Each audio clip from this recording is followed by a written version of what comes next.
Firstly, sorry, Ali.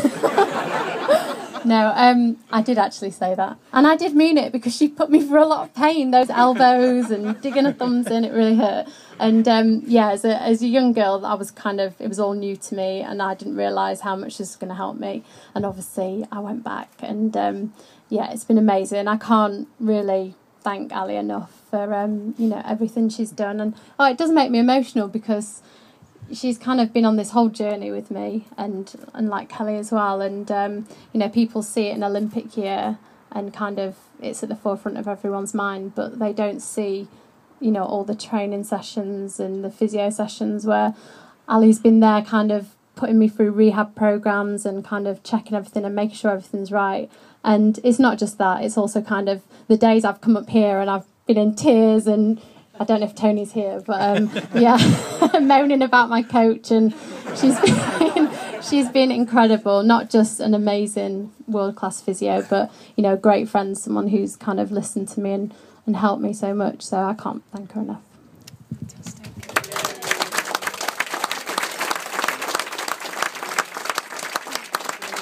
I think Kelly probably met Alison back at Sydney in 2000 because Alison was very fortunate actually to go to Sydney as a physio, because the head physio, a guy called Neil Black, was riding his horse, which tells you the sort of chap that Neil Black is, and fell off it, which tells you again what sort of chap. 6 weeks before going to the games as the head physio for the UK athletics team, and I was rung up. I was one of the coaches, and they asked me if there was anybody I knew, and I'd worked with Alison for a while, and I suggested Alison should go. Good thing, she learnt a lot, and Kelly and I enjoyed going to various parks, which, can you remember the names of those parks that I used to drive you to train? Pissy and Poo. Australian humour, I think. Yeah. But I think that was the first time I was aware of Kelly and Alison being sort of in the same team, but maybe Kelly can tell us something different. Well, you were my chauffeur. You forgot to say that, didn't you? We did go to many parks. We saw kangaroos and God knows what, didn't we, Malcolm? We had a really good time there. But Sydney was a different game for me again. I was 30 years old. I was going there with only 6 weeks of training on running on a track, again through injury. I was basically a mess as an athlete, getting injured many times. I'll be here all night if I said all the injuries I had. But going on to Ali, I would not be standing here as a double Olympic champion without the help of Alison Rose. And I'm not just saying that because I'm here tonight. I say everywhere I go, I honestly would say I would not be here without her support and help. I was stalking her in 2004. From the January, I said, I need you as part of my team. She came to South Africa. Julie was there as well.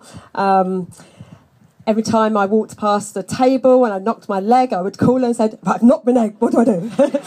Literally, you could ask her. It was so, I just knew that the only thing stopping me achieving my dream was my body. There was no end of sort of self-belief and confidence and willingness to do it and dedication, commitment, but my body was letting me down. And so I needed somebody. Now, we all say, why do you pick one? Well, I had a few different physios along my career, of course, because you do. But then you get someone where you get a connection. And it's not just because the treatment was working, it's because of her empathy, the way that she would pick you up, say it was all positive, make you believe you're going to get back, and that's what you need. And so actually, we had a little bit of a in the World Indoor Championships in the March where I kind of fell over and ricocheted down the track. And but she said no, and I went to South Africa and she put me back to pieces. And we went into Athens. Went to Cyprus first, and Cyprus was an amazing moment in terms of a turnaround. We have holding camps, and actually, as athletes, there's a period in your time in that build-up where you just think it's really going well. You feel it inside you, and you might not articulate it, but you kind of know you're on the right track, and you have to keep that kind of inner belief and confidence. And we had that in Cyprus. Although I have to tell you this one story though, really quickly. Sorry, my feet are killing me as well. I don't know about yours, but I have to tell you this one story in Cyprus. We've just finished our, I think, last physio session, and we're walking across, and it was in Aphrodite's Hills golf course, and we're walking across this golf course, and we see this black snake off. And I said to Ali, "Oh my God, I'm going to be eaten by that tonight." You know, it was like, because everything was going so well, I was just waiting for something to go wrong. You know, and I just said, I'm just going to get eaten by that, aren't I? And she was going, "Look, calm down."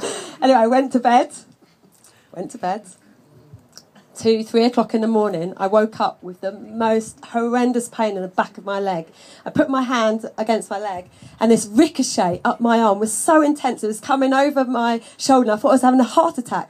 So I grabbed my heart, I was like, you know, so then I got my phone, and of course, everybody's phones are off. It's obviously 2, 3 o'clock in the morning. So I got out of bed, I was in this absolute state. I went knocking on the doctor's door to look at me, and the doctors had a look. I said, "Right, lay down." They looked behind me and said, "You've got 2 pinpricks in the back of your leg." So we went back down to the room, and they got all the bedding and shook it all out, and out comes this millipede thing like this, black. Not a snake, thank God, but this millipede like this out of my bed. And I was like, "Oh my God." So I said to Anne in the morning, "I told you."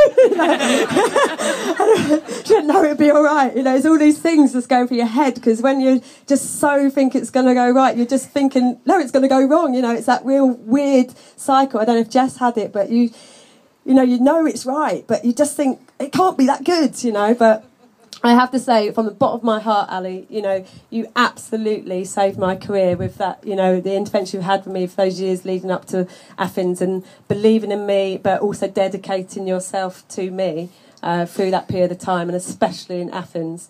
I would not have been able to do it without you, so thank you very much.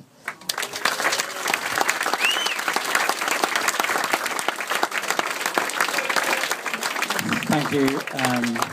Thank you, Kelly. Thank you, Jess. For me, it's been a real pleasure and a real privilege to be here.